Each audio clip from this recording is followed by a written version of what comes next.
Foundation যশোরের পুলের হাটে তাদের শত শত বিঘা জমি আকিজ পরিবার সেই জমিনে ছিল গাছ, পেয়ারা গাছ, আম গাছ, কুল গাছ, বেল গাছ, তাল গাছ, ডালিম গাছ সব উঠাই দিয়ে তরি তরকারি সব উঠাই দিয়ে মরুভূমি বানাই ফেলেছে। বালু ফেলে ফেলে মাঠ তৈরি করতেছে শত শত বিঘা। কারণ কি? কারণ প্রথম দিনে ওয়াজ করবেন হযরত মাওলানা আল্লামা মামুনুল হক সাহেব, সাথে থাকবে আব্দুল হাই মোহাম্মদ সাইফুল্লাহ। দ্বিতীয় দিন ওয়াজ করবেন মুফতি আমির হামজা সাহেব, সাথে থাকবে রফিকুল ইসলাম মাদানী। তৃতীয় দিন ওয়াজ করবেন ডক্টর মিজানুর রহমান আজহারি সাহেব এবং সাথে থাকবে শায়েখ আহমদুল্লাহ। সুবহানাল্লাহ বলবেন না? কত বড় আয়োজন বুঝতে পারছেন? এই আয়োজন এর সাথে আবার রয়েছে 3টা থেকে 5টা পর্যন্ত নাশিদ সন্ধ্যা।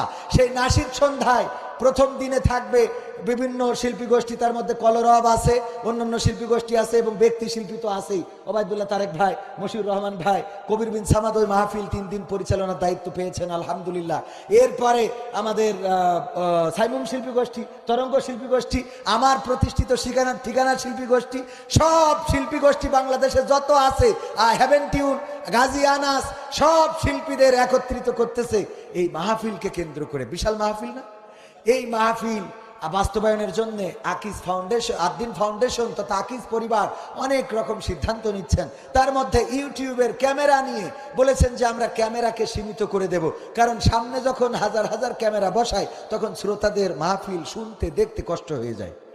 তো একটা মাহফিলে ক্যামেরা লাগাইতে দিল না। হাজার হাজার মাহফিল আছে না নাই? এক বাড়ি যদি ফকির ভিক্ষে না পায় আরো বাড়ি আছে না নাই? এক দোকানে যদি মালামাল কিনতে না পাওয়া যায় আরো দোকান আছে না নাই? সুতরাং একটা মাহফিলকে কেন্দ্র করে আমাদের আদ্দিন ফাউন্ডেশন সিদ্ধান্ত নিয়েছে ওই 3 দিন ব্যাপী মাহফিলে ক্যামেরা সীমিত করা হবে। হাতে গোনা 5টা ক্যামেরা দিবেন। আমরা অনুরোধ করে সেই ক্যামেরাটা বাড়াইয়ে 20টা করেছি, যে দুই পাশে 10টা 10টা করে 20টা ক্যামেরা অন্তত দেওয়া উচিত, যে 20টা ক্যামেরা যেন তারা এই মাহফিলটা কভার করে।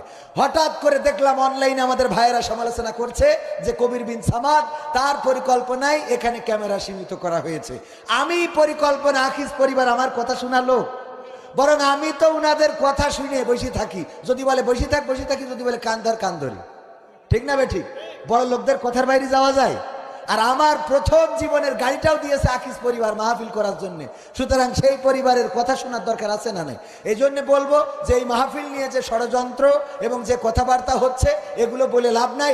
আকিজ পরিবার নিজেদের পকেটের টাকা, রক্ত পানি করা টাকা, মাথার ঘাম ঝরানো টাকা, 2 কোটি টাকার বাজেট নিয়ে মাহফিলটা করছে কোরআনের খেদমতের জন্য। ক্যামেরা কম দেয়া মানে আল্লাহর জন্য, বলেন ঠিক কিনা? সুতরাং এই মাহফিলের দাওয়াতও আপনাদের দিয়ে গেলাম।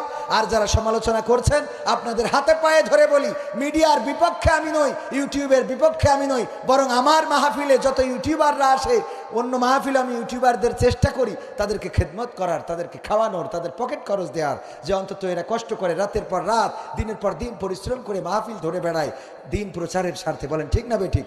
আমার কথাগুলো শুনেছেন ইউটিউবের মাধ্যমে, ঠিক কিনা? সুতরাং ইউটিউবের সাথে, ক্যামেরাম্যানদের সাথে খারাপ আচরণ করা যাবে?